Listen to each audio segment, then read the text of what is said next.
This video talks about why Chinese women have a deep obsession with buying their own houses. As a single woman who bought an apartment at the peak of the housing market and saw its value drop by half, I share my childhood homelessness, years of renting, and how a 181 rug brought me a sense of belonging. When heavy exhaustion piles up in my heart, I neither like to sit on the sofa nor lie in bed. I just want to sit quietly on the floor. It seems that only by pressing close to the ground can that long dangling, drifting heart settle down gently. The floor tiles in my home are very hard and permanently chilly. In the past, when I felt distressed, I would only sit for a brief moment before getting up. Looking back over half a lifetime, it seems I have long been compromising on where to land, compromising on endurance, compromising on every space that does not belong to me.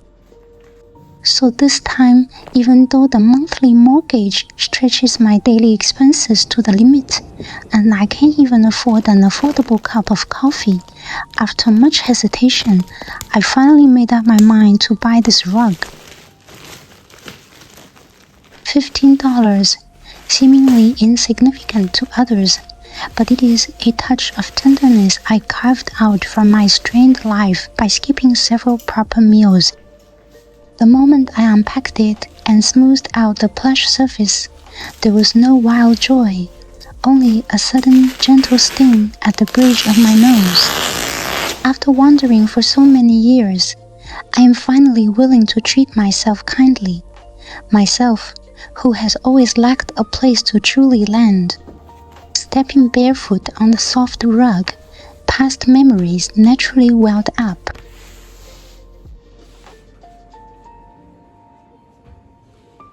My obsession with having a house entirely of my own was never a momentary impulse. It was a longing accumulated day after day, from childhood to adulthood. And this longing is also the shared note in the hearts of countless ordinary Chinese girls. For a long time, foundational assets like land and family courtyards were mostly reserved for the males in the family. When an ordinary man grows up, his hometown always has a homestead or courtyard as a permanent retreat. He is born with a place to put down roots.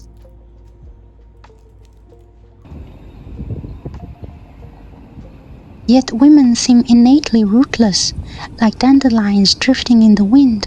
Where they land is purely a matter of luck. In their parents' home, they are temporary residents. After entering marriage, they are borrowers. In old age, they must rely on their children to settle down, lifetime transient guests. The poetic line, "in dreams unaware of being a guest," captures the half-lifetime wandering of countless girls. In my youth, my parents worked away from home year-round, and I lived for a long time under my uncle's roof.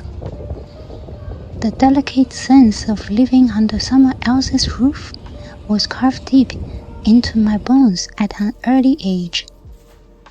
I had to walk with light steps, speak without willful self-indulgence, laugh without unbridled expression, and hide all grievances silently in my heart.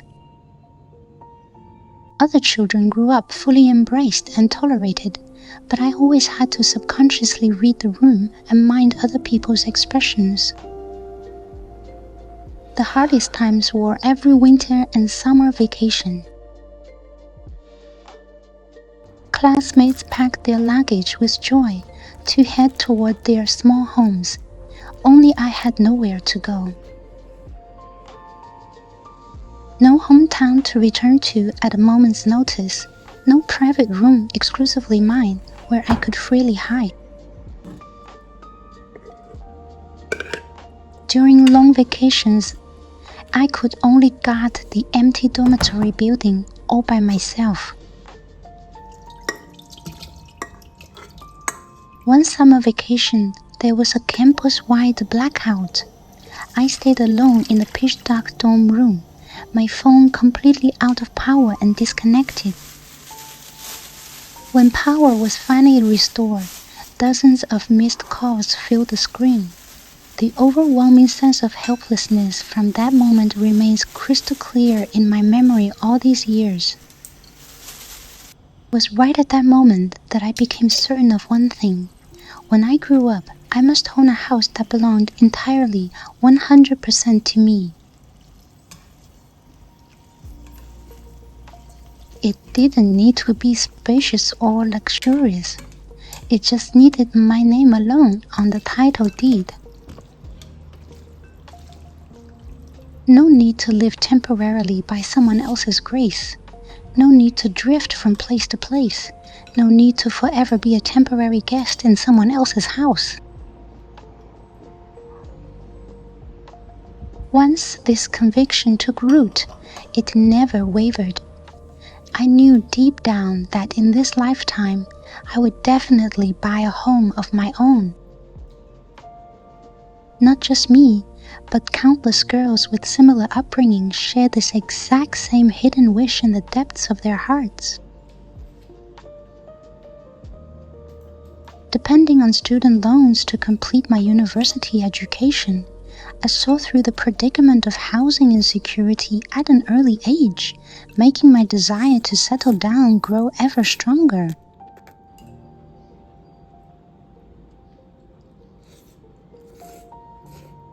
After graduation, years of renting apartment, life repeatedly deepened the obsession in my heart, a shared experience for most girls striving away from home.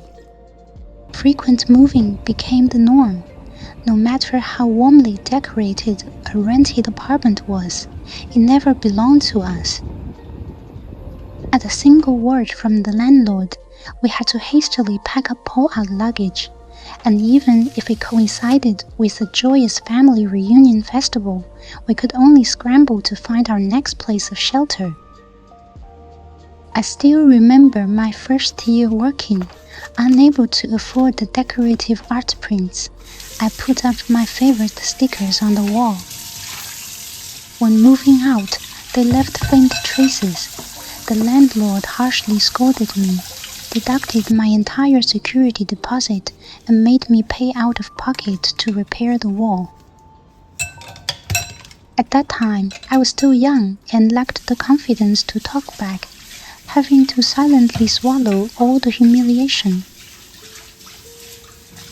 Standing before the mottled wall, I reaffirmed once more, I must have a house of my own. This is a wish I am bound to fulfill sooner or later. In the following years, I worked multiple jobs, turning night into day, struggling desperately. I turned down all irrelevant social events, cut out all entertainment expenses, and prioritized every penny of income into my house fund. Long-term sleep deprivation covered my fingernails with vertical ridges. Irregular meals racked my stomach, and my face looked weary and haggard, day in and day out. I didn't care at all about the physical hardship. I simply never wanted to live a life of wandering and being evicted at a moment's notice ever again. From beginning to end, I was crystal clear. On the road to buying a house, I would walk it through to the very end no matter what. The moment I saved enough for the down payment, I didn't hesitate for a single second. The instant I received the keys and walked into the empty room, for the first time, the weightlessness of years of wandering largely dissipated. I finally possessed a square inch of territory that belonged exclusively to me. Yet life is unpredictable. Within just a few years, property values in my neighborhood shrank dramatically, Today's market valuation falls far short of my initial purchase price, and the hefty monthly mortgage squeezes my daily expenses tight. Friends and family often express regret, repeatedly asking me if I would have had it much easier had I bought a few years later. Late at night, facing the monthly repayment bill, I occasionally sigh at how sparse and austere life is, hesitating to buy new clothes, not daring to invite friends out for dinner, keeping my daily diet as simple as can be. I have never been afraid of hardship. Day after day of frugal, austere living and long, grueling years of striving, I can grit my teeth and carry them all through. The only thing I am no longer willing to endure is the constraint of living under someone else's roof, the panic of being homeless, and the humbleness of walking on eggshells around others. This is also the fundamental reason why countless Chinese women are so persistent about buying homes. While we strive desperately to buy a house, what we are buying is never an appreciating asset. It is a sense of security independent of anyone else's control.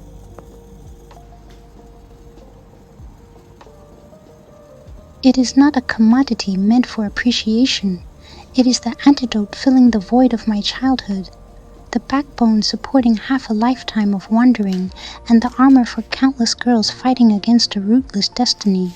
Precisely because my daily life is squeezed dry by the mortgage, with zero surplus, I cherish the tenderness brought by this $15 rug all the more. Amidst the financial constraints of everyday essentials, I reserved a small patch of softness for myself, one requiring no compromise, belonging entirely to me. No need to worry about landlords coming to inspect for liabilities. No need to fret about suddenly having to pack luggage and move, and never again having to restrain myself with cautious steps. Right now, there is no need to calculate housing price fluctuations or weigh asset gains and losses. Every inch of flooring and every wisp of air in this room belongs entirely and completely to me.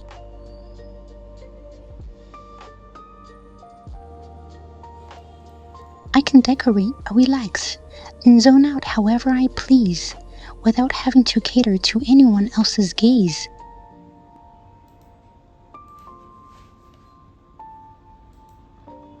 At this moment, I completely understand. All these years of obsession was buying a house. What I wanted was never real estate numbers, but a solid, tangible sense of stability. It is the absolute yearning I had when living alone in that pitch-dark dormitory in my youth, a sense of security that belongs exclusively to me. And this sense of security is what millions of girls striving on their own spend a lifetime pursuing.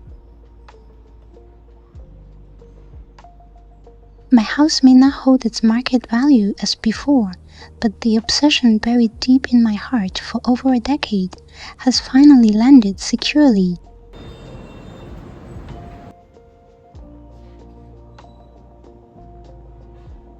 This $15 rug, this bowl of plain hot noodle soup, this cozy little cottage, countless times they have caught my exhausted, breaking self, healing the girl within who lacked a sense of belonging since childhood.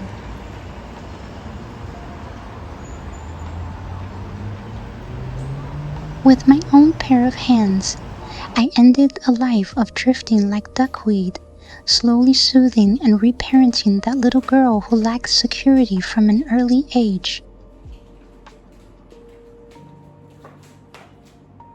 Through all the seasons of wind, frost, rain, and snow ahead, I will forever have a home to return to and a place to depend upon.